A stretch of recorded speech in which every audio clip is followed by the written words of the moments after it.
Yo, what's up guys? Back again with me, Koko Jojo. Kali ini gue pengen bikin sebuah video yang mungkin kelihatannya agak sedikit lebih simple lah, karena emang barang yang gue bahas ini nggak terlalu ribet-ribet banget. Malah terkesan kayak versi mini dari barang yang sempat gue bahas beberapa minggu yang lalu. Dan langsung aja ini dia, McDodo Hub 6-in-1.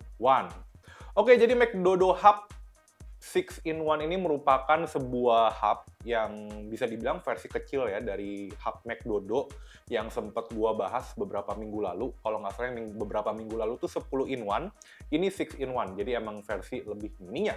Untuk harga sendiri, device ini dibanderol dengan harga sekitar 300 sampai dengan 350 ribuan, dan juga untuk link pembelian udah gua taruh di kolom deskripsi di bawah kalau kalian nyari device ini.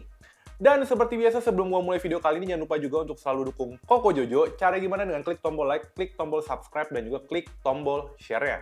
Dan langsung aja sekarang kita ngebahas mengenai desain dari McDodo ini.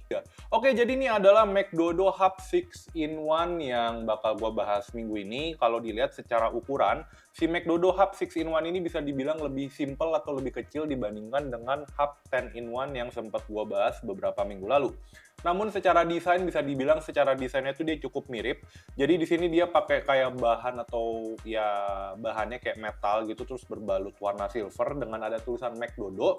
Dan di sini dia ada kayak port buat nyolok HDMI, dan gua masih juga bertanya-tanya kenapa dibentuk desainnya seperti ini. Karena menurut gua komponen HDMI itu bukanlah sebuah komponen yang cukup menarik. Lanjut ke bagian atas.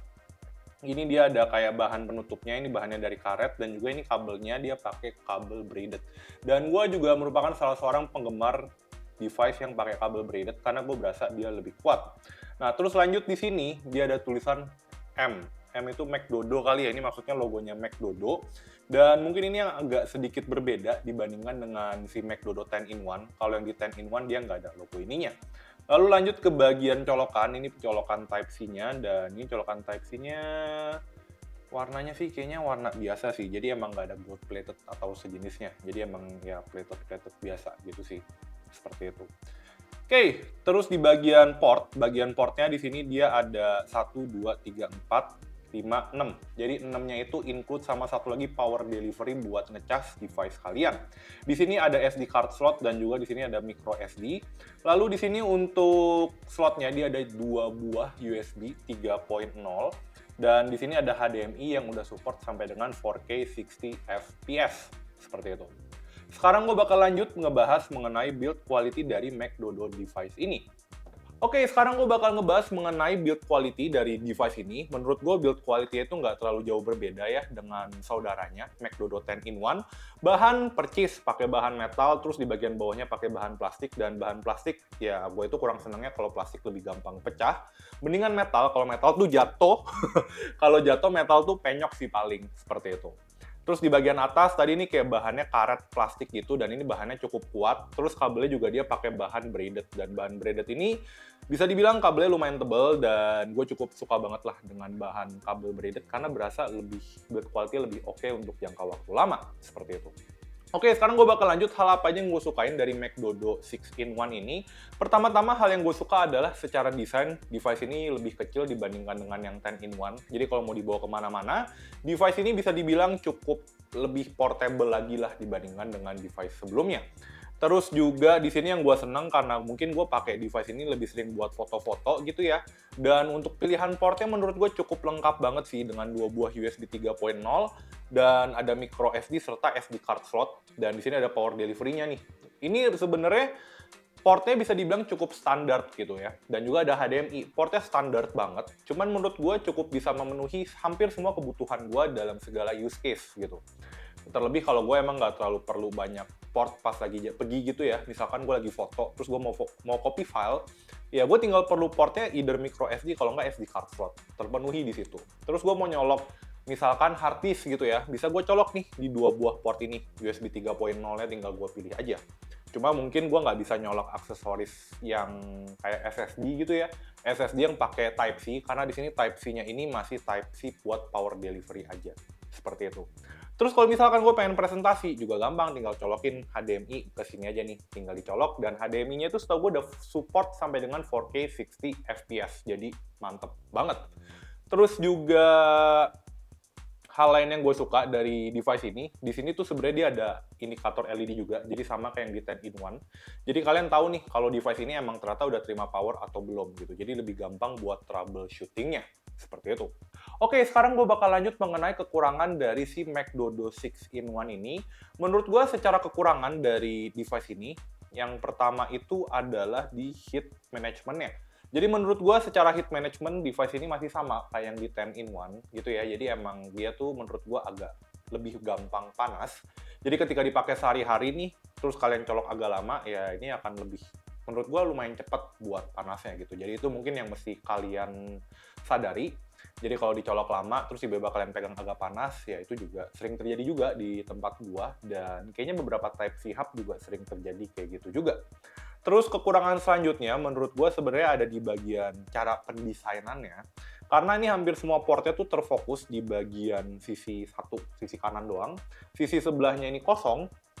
Jadi kalau misalkan kalian punya colokan USB yang emang mungkin nggak bener-bener colokannya masuk di sini semua nih, nah itu nanti akan agak repot nih pas lagi kalian mau nyolok si aksesoris USB 3.0 atau USB lainnya. Bisa jadi tuh kalian colok tuh agak kelebihan, terus sebelahnya nih nggak bisa dicolok gitu. Nah, gue lebih prefer sebenarnya dirubah nih di posisi ada di sini. Karena biar lebih muat banyak aja dan nggak terlalu cramp up banget gitu. Terus juga kekurangan lain ya dari device ini, menurut gua ya akan lebih better kalau dia nambahin port Ethernet di device ini. Karena juga menurut gua lumayan banyak juga ya orang-orang yang nyimpen, bukan nyimpen sih, yang pakai ini buat nyolokin Ethernet gitu. Cuma ya itu kayak fitur nice to have yang kalau ada itu will be much better gitu. Cuman kalau mau pakai Ethernet kayaknya dia nggak mungkin bisa setipis ini sih, seperti itu. Lanjut ke kekurangan selanjutnya, ya ini sebenarnya kekurangannya bukan cuma di sini aja ya, Type-C hub lain juga kekurangannya sama, yaitu sebenarnya di bagian kabel ya. Menurut gua kabelnya ini walaupun build quality-nya oke, cuman desainnya ya emang agak pendek, dan juga kalau misalkan kabelnya rusak ya kalian harus ganti langsung semuanya. Rasanya kalau misalkan kabelnya bisa dicopot pasang itu bakal lebih better, cuman kayaknya bakal nambah ke cost juga sih gitu. Cuman kayaknya kalau ada varian yang bisa copot pasang kabel, ya gue lebih agree dengan varian yang itu karena lebih gampang buat ganti kabel atau misalkan mau perpanjang kabelnya gitu, menurut gua ya. Seperti itu. Lanjut, in summary, pendapat gua mengenai si Mac Dodo 6-in-1 ini cocok buat siapa?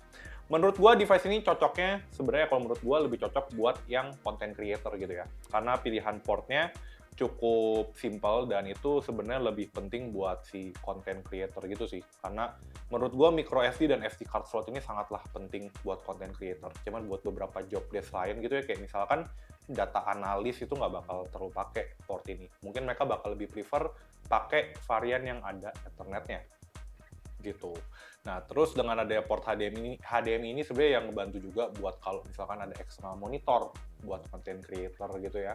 Dan rasanya itu aja menurut gua. Dan mungkin kalau misalkan kalian selain content creator cocok buat siapa lagi, menurut gua ini device cocok buat yang emang butuh USB Type-C hub yang nggak terlalu banyak portnya, yang cuman pengen pakai on the go aja gitu. Oke, siap.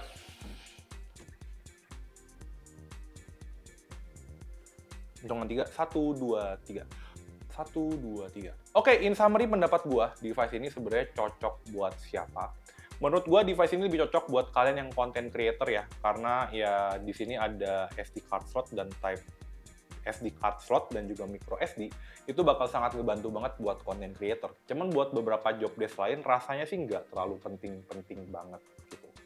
Nah, terus kalau misalkan kalian seorang presenter atau orang yang sering presentasi, ya ini berguna banget atau nggak sih? Berguna.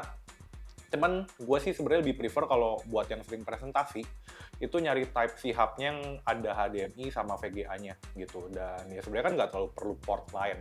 Terlebih kayaknya kalau orang yang on the go itu kayak lebih sering pakai aksesoris Bluetooth sih. Jadi kayaknya buat yang kayak orang presentasi itu nggak terlalu penting banget. Terus kayak misalkan buat yang kayak job desk-nya data analis pun juga sebenarnya ya ini kurang terlalu penting-penting banget gitu. Jadi ya rasanya kalau ya ini device cocok buat siapa ya, menurut gue paling cocok buat content creator aja. Karena emang secara pilihan portnya emang lebih ngarah ke sana Dan kalau buat yang job desk lain kayak menurut gua kayak kurang cocok atau nggak ada opsi yang mungkin lebih murah atau mungkin lebih bagus gitu. Oke, gimana pendapat kalian mengenai Mac Dodo Hub 6-in-1 ini? Dan langsung aja kalian tulis di kolom komentar di bawah. Dan jangan lupa juga untuk selalu dukung Koko Jojo. Cara gimana nih? Klik tombol like, klik tombol subscribe, dan juga klik tombol share ya. So, last but not least, see you on the next video. Bye-bye.